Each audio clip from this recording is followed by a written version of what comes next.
um, by the way, my grandfather also did something around, well, the one at least in the 1700s, uh, during the Revolutionary period, which turned out to be quite beneficial. In fact, he, after coming upon a native couple who had been thrown out of their tribe, um, I don't know for what reason, but actually offered them a place on the place that the family had been settling for quite some time, because naturally at that time they understood that that could be very detrimental and difficult for somebody um, without being in the sort of system that the Europeans were in and being thrown out of the tribe.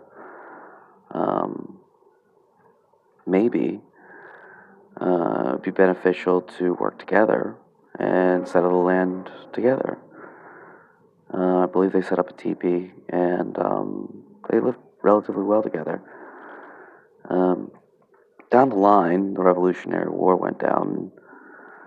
Not really sure how, might not even be linked, but um, in order to take out a platoon of like 250 Brits, about 50 guys, including my grandfather, borrowed a couple of canoes, which they didn't really have, I guess, boats at that time, or neither of the 50 had boats, from some of the, locals, as they were at that time. And, well, with those canoes, they were able to sneak behind the 250 and take them out and get away. And it was that easy. Um, Without those canoes, simple piece of hollowed out tree, uh, well engineered with good handcraft, naturally, could have never done it. Kept their little community quite safe. Moral of the story: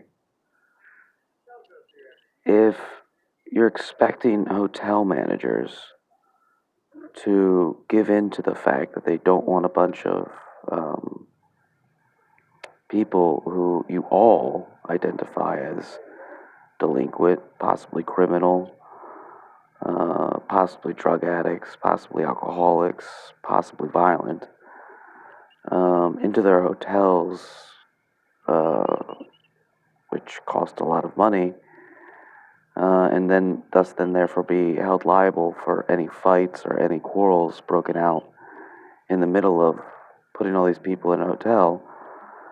Um, Trust me, I mean, even the social workers don't really like dealing with it. I know this because we're not really handled very well. Um, Homeless people like me, obviously.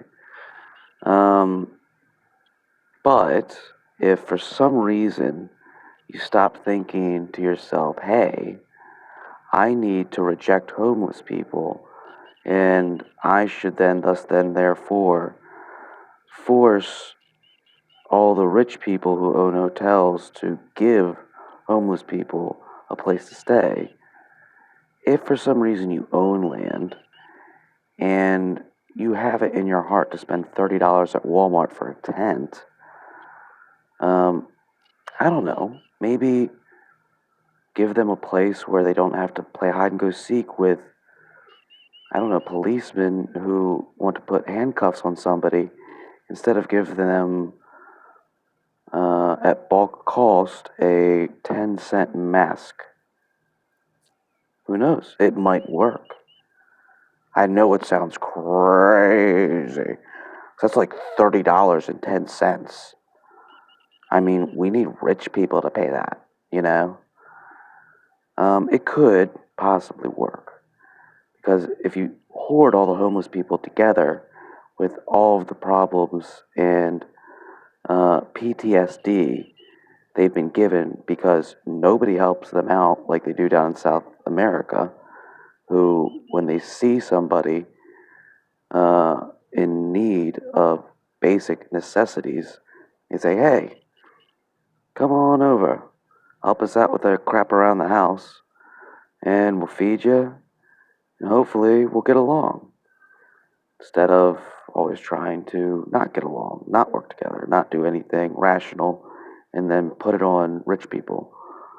It's I know it sounds like mad science to you Americans, but the Southern Americans figured it out. So maybe maybe if you get on Facebook, learn Spanish, and ask them how to make that work, it might.